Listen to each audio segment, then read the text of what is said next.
Jawaharlal Nehru signature ಇದೆ, ಮತ್ತು doctor B R Ambedkar ಅವ್ರ ಸಿಗ್ನೇಚರ್ ಇದೆ. ಸುಮಾರು ಒಂದು 47-50 ಸಿಗ್ನೇಚರ್ಸ್ ಇದೆ.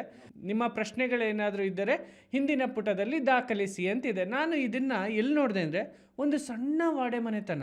ಇದಕ್ಕೆ ಒಂದು ಸಣ್ಣ ವಾಡೆಯಾಗಿ ನಾವು ಮುಧೋಳ ವಂಶಸ್ಥರನ್ನು ತೆಗೆದುಕೊಳ್ಬೋದು. ಅವರು ಕೂಡ ಆಗಿದೆ ಇದೇ ರೀತಿಯಲ್ಲಿ.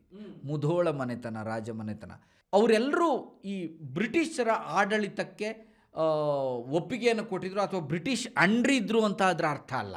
ಆ ಮನೆತನಗಳಲ್ಲೂ ಬ್ರಿಟಿಷರ ವಿರುದ್ಧ ಯುದ್ಧ ಮಾಡಿದ ದಾಖಲೆಗಳು ಸಿಗತ್ತಲ್ಲ ನಮಗೆ. ಅವರು ಬ್ರಿಟಿಷರಿಗೆ ಸಹಕಾರಿಗಳಾಗಿದ್ದರು ಅಥವಾ ಬ್ರಿಟಿಷರ ಎಲ್ಲ ಕೆಲಸಗಳಿಗೆ ಅವರು ಒಪ್ಕೊಂಡು ಅವರ ಅಂಡ್ರಿದ್ರು ಅದು ಅರ್ಥ ಅಲ್ಲ.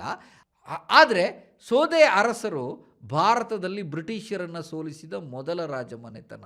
ಈ ಸೋದೆ ಅರಸು ಮನೆತನ ಈಗಿನ ಉತ್ತರ ಕನ್ನಡ ಜಿಲ್ಲೆಯ ಶಿರಸಿ ತಾಲೂಕಿನ ಸೋದೆಯನ್ನು ರಾಜಧಾನಿಯನ್ನಾಗಿ ಮಾಡಿಕೊಂಡು ಘಟ್ಟದ ಮೇಲೆ ಮತ್ತು ಘಟ್ಟದ ಕೆಳಗೆ 2 ವಿಭಾಗಗಳಿದೆ. ಏನು ಚನ್ನಭೈರಾದೇವಿ ಅಂತ ಫೇಮಸ್ ಕ್ವೀನ್ ಇದ್ದಾಳಲ್ಲ, Karwar, Ankola, Sirsi, Siddapur, Mundgod, Haliyal, Supa centre for spiritual tourism. ಆ ಕಾಲದಿಂದ ಈ ಕಾಲದವರೆಗೂ ಸೋಮದಾಪುರ, ಸುಧಾಪುರ, ಸೋವದೆ, ಸ್ವಾದಿ, ಸೋದೆ, ಸುಂದೆಂ.